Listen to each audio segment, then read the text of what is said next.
দশম শ্রেণীর পাঠ্যে অসুখী একজন কবিতাটি আন্তর্জাতিক সাহিত্যের একটি নিদর্শন। পাবলো নেরুদা রচিত, যার পুরো নাম হল নেকতালি রিকার্দো রেইন্স বাসওয়ালতো। এই ব্যক্তিত্বে রচিত এই কবিতাটি অসম্ভব গুরুত্ব বহন করে, কারণ আন্তর্জাতিক সাহিত্য এবং আন্তর্জাতিক ক্ষেত্রের বিশেষত্ব অনুসারে এই কবিতাটির এক বিশেষ স্থান আছে। আমরা এই কবিতাটিকে দুটি ক্লাসে বিন্যস্ত করে দেখব, তাহলে বিস্তারিত করতে এবং বিশ্লেষণ করতে অনেক সুবিধা হবে। আমরা প্রথম ক্লাসে কবি সম্পর্কে জানব এবং কবিতাটির প্রেক্ষাপট সম্পর্কে একটু জেনে নেব। তার সঙ্গে কবিতাটি আমি তাকে ছেড়ে দিলাম এখান থেকে শুরু করে সেই মেয়েটির মৃত্যু হলো না এত পর্যন্ত আজকের ক্লাসে এটা দেখব, এবং পরের ক্লাসে আমরা তারপরের অংশটি দেখে নেব। সামগ্রিকভাবে পুরো কবিতাটির প্রশ্ন আলোচনা করব সেখানে। তবে আজকে এই ক্লাসে আমরা এই অসুখী একজন কবিতার সম্পর্কে কয়েকটি তথ্য প্রথমে জেনে নিই, যেটা জানলে আমাদের কবিতাটির সম্পর্কে জানতে বুঝতে সুবিধা হবে অনেকটাই। যেহেতু বিদেশি সাহিত্য, তাই আমাদের একটা প্রশ্ন থেকেই যায় মনের মধ্যে যে কে বা অনুবাদ করেছেন, কোন ভাষায় তা রচিত হয়েছিল প্রথম, সেই সাহিত্যিকই বা কি নামে খ্যাত, কি নামে পরিচিত, কিভাবে পরিচিত গোটা বিশ্বের দরবারে, সাহিত্যের দরবারে। যাই হোক, কবিতায় চলে আসি। অসুখী একজন কবিতা স্প্যানিশ থেকে ইংরেজি ভাষায় যখন এই কবিতাটা অনুবাদিত হয়েছিল, কবিতাটির নাম ছিল দ্য আনহ্যাপি ওয়ান, অসুখী একজন। এবং এই কবিতাটি the poetry of the Pablo Neruda এই ইংরেজি গ্রন্থ থেকে নেওয়া হয়েছিল। তবে স্প্যানিশ ভাষায় তিনি যখন গ্রন্থটি রচনা করেন, অর্থাৎ পাবলো নেরুদা যখন স্প্যানিশ ভাষায় গ্রন্থটি রচনা করেছিলেন, সেই গ্রন্থটির নাম ছিল এক্সট্রাভেগারিও। এবার এই অংশটি তোমরা দেখতে পেলে, তাহলে দ্য আনহ্যাপি ওয়ান ইংরেজি ভাষায় অনুবাদিত হয়েছিল, যে নামটি আমরা পাচ্ছি কোন গ্রন্থ থেকে নেওয়া, the poetry of Pablo Neruda এই গ্রন্থ থেকে। কেমন? আর স্প্যানিশ ভাষায় গ্রন্থটির নাম ছিল এক্সট্রাভেগারিও। পাবলো নেরুদা সম্পর্কে আমরা এবার জেনে নিই। 1904 সালে তিনি জন্মগ্রহণ করেন এবং মারা গিয়েছেন 1973 সালে। এমন একটা সময়ের মধ্যে এই ব্যক্তিত্বের পৃথিবীতে আগমন এবং গমন, যিনি কিনা সচেতনভাবে দুটি বিশ্বযুদ্ধের সাক্ষী। প্রথম বিশ্বযুদ্ধ সেই 19 শতকের প্রথম সময় 1914 সাল, এবং দ্বিতীয় বিশ্বযুদ্ধ 1939 সাল। ঘটনাক্রমে এই দুটো বিশ্বযুদ্ধের সাক্ষী। শুধুমাত্র দুটো বিশ্বযুদ্ধ নয়, প্রথম বিশ্বযুদ্ধের পরবর্তী সময় সারা পৃথিবী জুড়ে যে ঠান্ডা লড়াই চলেছিল, এবং প্রাসঙ্গিকভাবে কবিতার প্রাক কথনে আমি আসব, যেখানে কিনা স্পেনের গৃহযুদ্ধের কথা বলা হচ্ছে 1936 সাল থেকে শুরু করে 1939 সাল পর্যন্ত, যাকে stage rehearsal of the second world war বলা হয়। এই সময়কালীন কথা পরে আসছে এই প্রসঙ্গে। সেই সময়ে এই সকল এক অদ্ভুত পরিস্থিতি সারা বিশ্ব জুড়ে, এক টালমাটাল পরিস্থিতি, রাজনৈতিক চরম পরিস্থিতি, সামাজিক অবক্ষয়, সাধারণ মানুষের দুর্দশার চিত্র, এগুলো কিন্তু কবি সামনে থেকে দেখেছেন, বড় কাছে থেকে দেখেছেন। তাই স্বাভাবিকভাবেই কবি পাবলো নেরুদা, যে মানুষটি কিনা দেশপ্রেম, মানবতায় বিশ্বাসী, সাম্যবাদে বিশ্বাসী, সেই মানুষটির সাহিত্যে তা বারবার ছুঁয়ে গেছে। লক্ষণীয়, সারা পৃথিবী জুড়ে তার খ্যাতি। পৃথিবীর সমস্ত সাহিত্যিকগণ এক বাক্যে তাকে স্মরণ করেছেন এই কথা ভেবে যে তিনি সহজ সরল ভাষায় দেশপ্রেমের কথা তার সাহিত্যের মধ্যে তুলে ধরেছেন। লক্ষণীয়, নোবেল পুরস্কার লাভের আগেই কিন্তু গোটা বিশ্ব জুড়ে তার খ্যাতি ছড়িয়ে পড়েছিল। এই ব্যক্তিত্ব, যিনি হলেন পাবলো নেরুদা, যার পুরো নাম নেকতালি রিকার্দো রেইন্স বাসওয়ালতো। এই কবিতাটি অনুবাদ করেছেন কবি নবারুণ ভট্টাচার্য, যিনি অনুবাদক এবং কবি রূপেও খ্যাত বাংলা সাহিত্যের।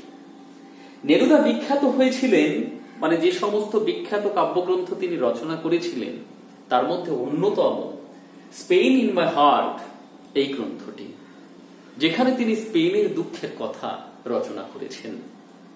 এবার আসি এই কবিতার প্রেক্ষাপটে, কোন আঙ্গিকে দাঁড়িয়ে এই কবিতাটি রচিত, তাহলে আমাদের কবিতাটি বুঝে নিতে অত্যন্ত সহজ হবে। আমরা যদি ইতিহাসের পাতা উল্টে দেখি তাহলে দেখতে পাই 1934 সাল জেনারেল ফ্র্যাঙ্কো তিনি এলেন স্পেনের রাজত্বে। তিনি স্পেনকে করায়ত্ত করলেন। ফ্যাসিবাদী আদর্শে দীক্ষিত একনায়কতন্ত্রের ভয়ঙ্কর রূপ হল জেনারেল ফ্র্যাঙ্কো। দেশ জুড়ে নিপীড়ন চলল তার সেনাবাহিনীর মাধ্যমে। এবং লক্ষণীয়, দেশের বুদ্ধিজীবী, কবি, সাহিত্যিক, দার্শনিক এই সকল ব্যক্তিত্ব জেনারেল ফ্র্যাঙ্কোর এই ভাবনার বিরুদ্ধে ছিলেন। মারা গেলেন তারা। অসংখ্য এরকম ব্যক্তিত্ব, সাধারণ মানুষ, তারা কিন্তু মৃতদেহে পরিণত হলো তার অত্যাচারে অত্যাচারিত হয়ে।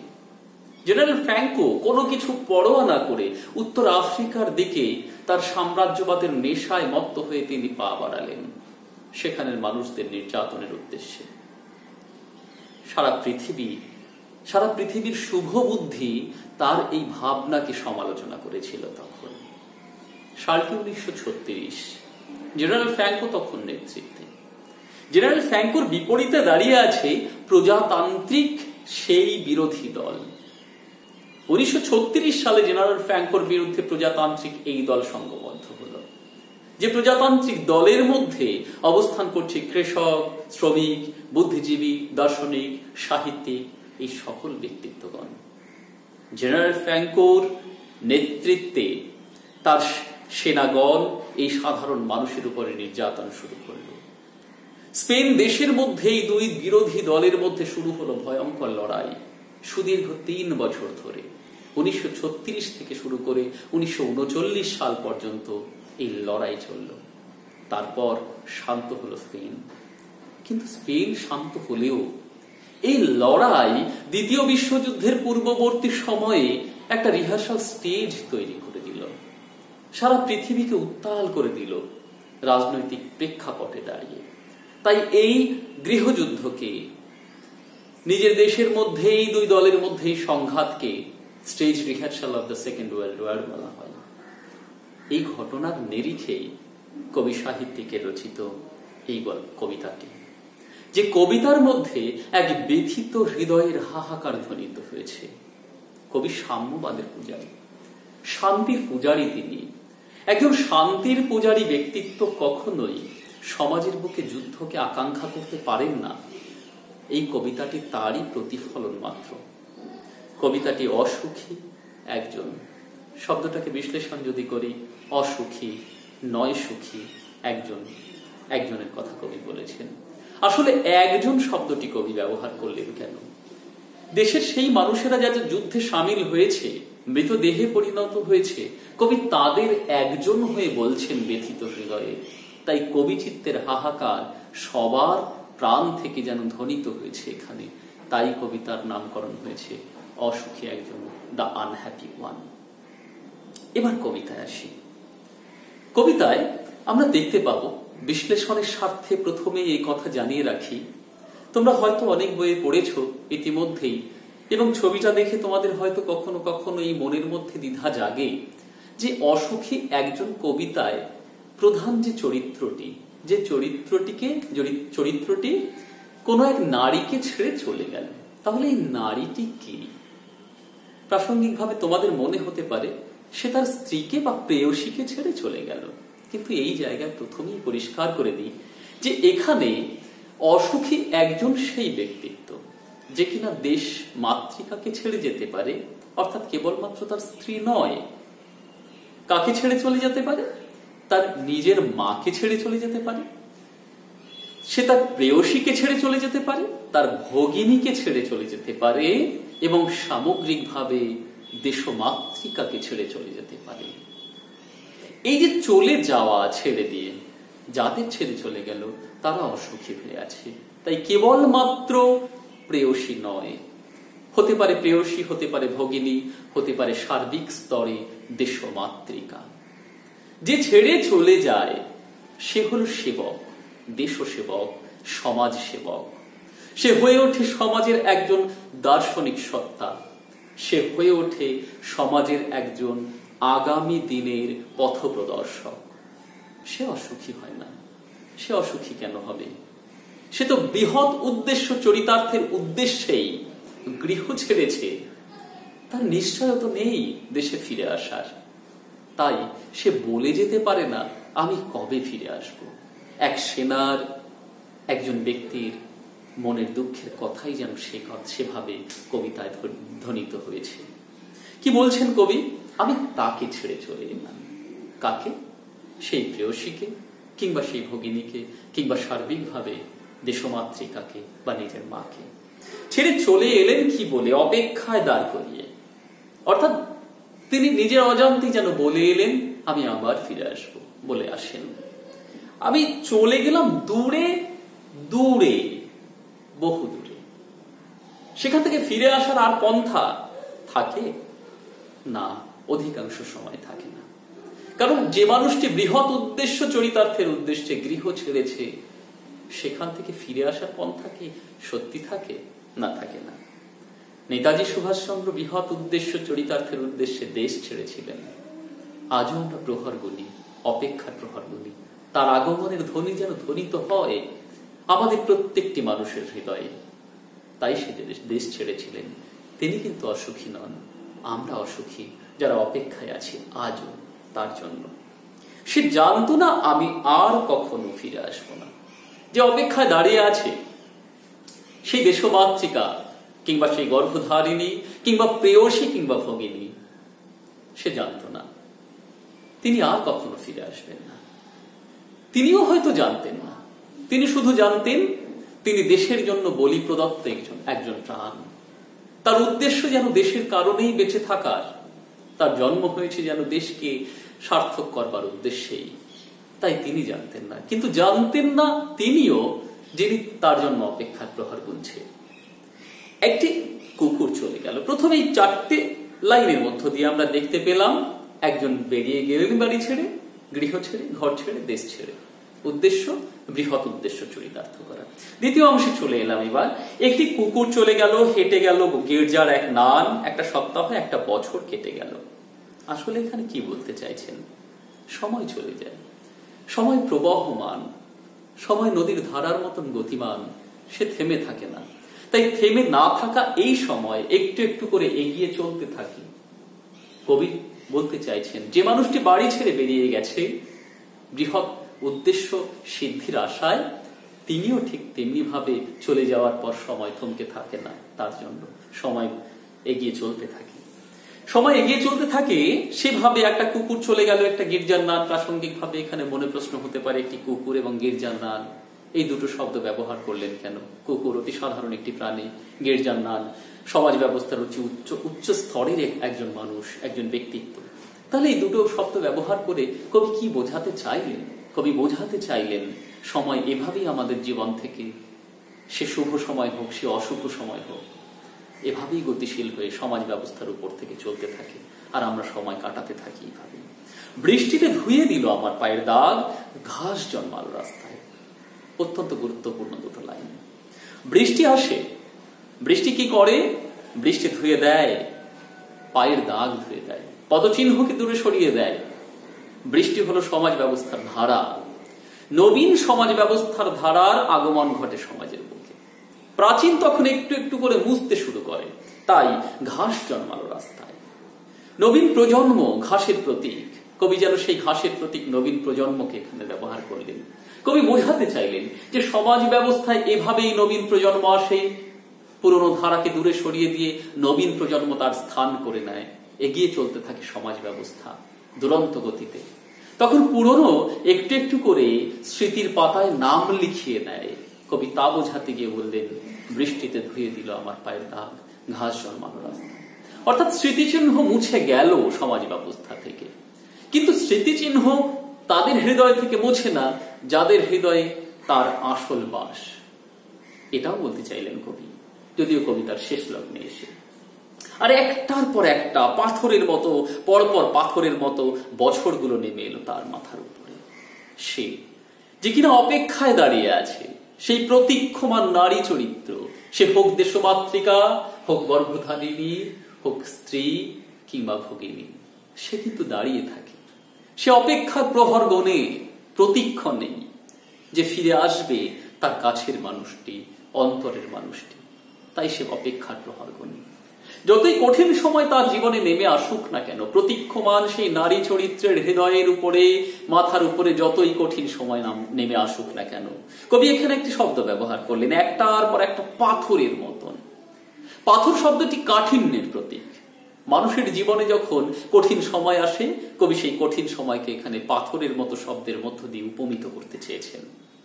সুতরাং কাঠিন্যপূর্ণ সময় মানুষের জীবনে আসতে পারে, তার জীবনেও নেমে আসতে পারে। সে আর কেউ নয়, দেশমাতৃকা, স্ত্রী, ভগিনী কিংবা গর্ভধারিণী। তার জীবনের উপরে কঠিন সময় নেমে আসে কাছের মানুষটির অনুপস্থিতিতে, কিন্তু তবুও সে বেঁচে থাকে। বেঁচে থাকতে হয় তাকে আগামী প্রজন্মের কথা ভেবে, সবার কথা ভেবে বেঁচে থাকে এবং প্রতীক্ষার প্রহর গণে তার আগমনের। তারপর যুদ্ধ এলো, সমাজ ব্যবস্থার বুকে তারপর ভয়ঙ্কর রূপ নিয়ে যুদ্ধ নেমে আসে। স্পেনের গৃহযুদ্ধের আঙ্গিকে নেমে আসা সেই যুদ্ধের ঘটনা যা কবিকে ব্যথিত করেছিল।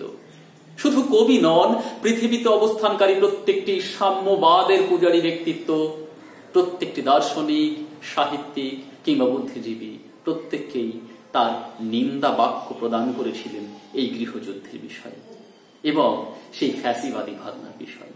তাই কবি এখানে বলতে চাইছেন এবার স্পেনের সেই গৃহযুদ্ধের আঙ্গিকের কথা। তারপর যুদ্ধ নেমে এলো, নেমে আসে সমাজ ব্যবস্থার উপরে যুদ্ধ। কিন্তু ঘটনাটা এখানে একটু অন্যরকম বলি। শুধুমাত্র স্পেনের আঙ্গিকে লেখা মানে যে সেই গৃহযুদ্ধের কথাই আমরা বলবো তা নয়।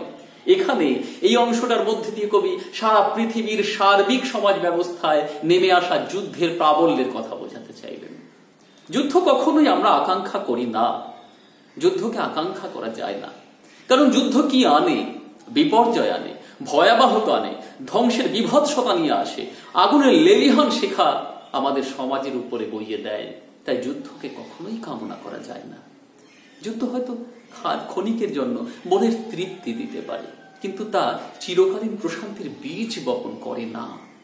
কবি এখানে সে কথা বলতে চাইছেন। কবি কি বললেন? তারপর যুদ্ধ এলো। কেমন যুদ্ধ? রক্তের এক আগ্নেয় পাহাড়ের মতন। আগ্নেয় পাহাড় কি করে? অগ্নি উদ্গীরণ করে। অগ্নি উদ্গীরণ করে কি করে? তার বিষ বাষ্পে চারিদিক ভরিয়ে দেয়। সৃষ্টিকে ধ্বংস করবার উন্মত্ত প্রয়াসে মেতে ওঠে আগ্নেয়গিরি।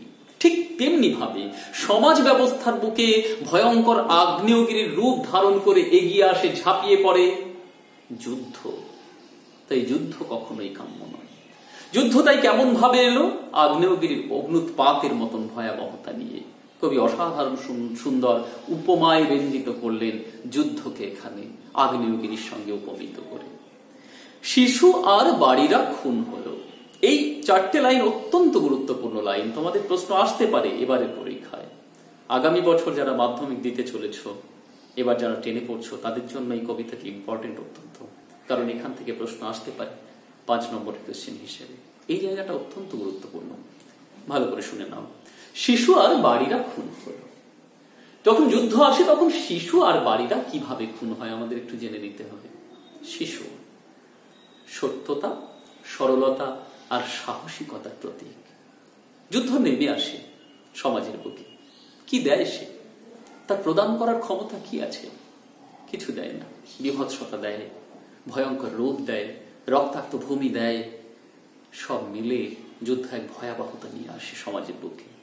একটি শিশু তার শিশু সুলভ মানসিকতায় কি দেখে, সেই ভয়াবহ অভিজ্ঞতার সাক্ষী হয় সে ভয়াবহ অভিজ্ঞতার সাক্ষী হয়ে আগামী দিন তার বিষিয়ে যায়। তার মনের মধ্যে এক ভয়াবহতার চিত্র অঙ্কিত হয়।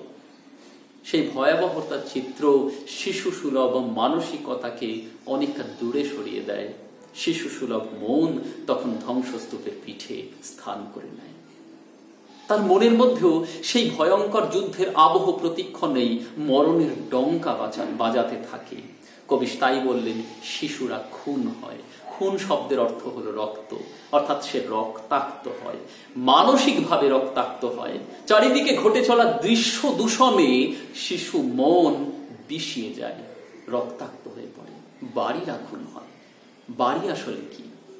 বাড়ি হলো আমাদের শান্তির বাসভূমি, যেখানে সারা দিনের শেষে যখন সন্ধ্যা নামে তখন আমরা মাথা গোঁজার জন্য বাড়িতে ফিরে আসি। যদি বাড়ি অশান্তির প্রতিমূর্তি হিসেবে হয়ে দাঁড়ায়, তখন আমরা কি বাড়ি ফিরে আসতে চাই? না, বাড়ি ফিরে আসতে আর ভালো লাগে না।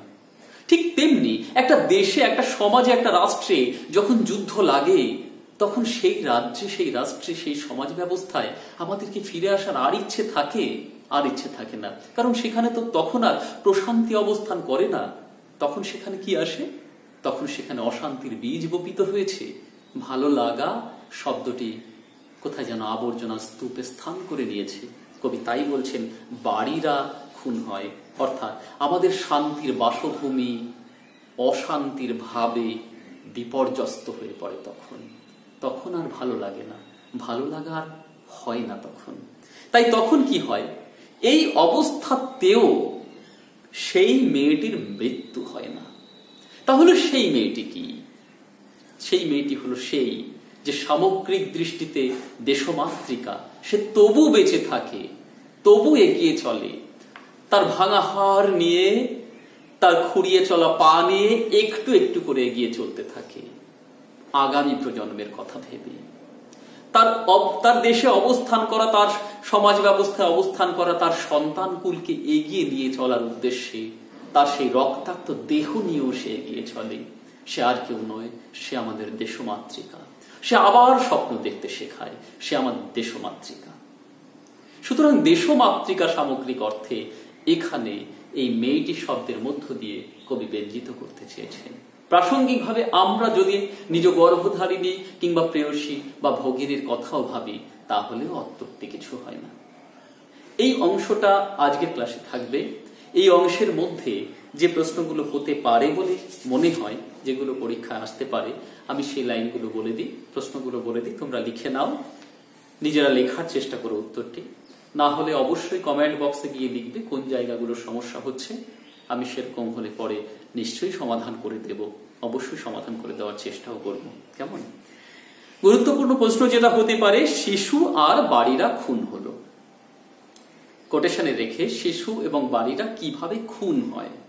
কেমন? শিশু আর বাড়িরা কিভাবে খুন হয়, অত্যন্ত গুরুত্বপূর্ণ একটি প্রশ্ন। আরেকটা, তারপর যুদ্ধ এলো রক্তের এক আগ্নেয় পাহাড়ের মতন। হলো, কোটেশনে রেখে কবি যুদ্ধকে রক্তের আগ্নেয় পাহাড়ের সঙ্গে তুলনা করেছেন কেন? কেমন? এটা বিশ্লেষণ করে দিয়েছি, বারবার শুনো, নিশ্চয়ই পারবে। না হলে বললাম কমেন্ট বক্সে লিখো, আমি অবশ্যই সমাধান করে দেব। আরো একটা প্রশ্ন হতে পারে, তারপর আচ্ছা আর একটার পর একটা পাথরের মতো, পরপর পাথরের মতো বছরগুলো নেমে এলো তার মাথার উপরে। এই তিনটে লাইন থেকে প্রশ্ন হতে পারে, কবি আসলে কি বোঝাতে চেয়েছেন উদ্ধৃত উক্তির মধ্য থেকে। কেমন? এই প্রশ্নটা হতে পারে। আর প্রথমের অংশের মধ্যে হতে পারে, বৃষ্টিতে ধুয়ে দিল আমার পায়ের দাগ, ঘাস জন্মালো রাস্তায়। বৃষ্টি এবং ঘাস এই শব্দ দুটি কিসের প্রতীক হিসেবে কবি ব্যবহার করেছেন? কেমন? আর একটি প্রশ্ন হতে পারে, একটি কুকুর চলে গেল, হেঁটে গেল গির্জার এক নান।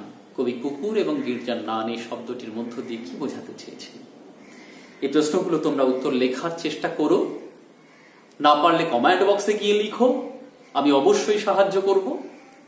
আর দ্বিতীয় অংশের জন্য অপেক্ষা করো, দ্বিতীয় অংশ খুব তাড়াতাড়ি দিয়ে দেব, সেটাও শুনে নেবে। তাহলে সমস্ত কবিতাটি সম্পর্কে সামগ্রিক একটা ধারণা সৃষ্টি হবে তোমাদের মধ্যে, এবং লেখনী শক্তিও তীব্র হয়ে উঠবে আমার বিশ্বাস। তাহলে দ্বিতীয় ক্লাসের জন্য অপেক্ষা করো, এটা দেখতে থাকো, অবশ্যই লাইক শেয়ার করো, নিজে শেখো, আরেকজনকে শেখাও। বাংলা ভাষা সাহিত্য এভাবেই সুন্দর হয়ে উঠুক আমাদের সবার চেষ্টায়। ধন্যবাদ সবাইকে।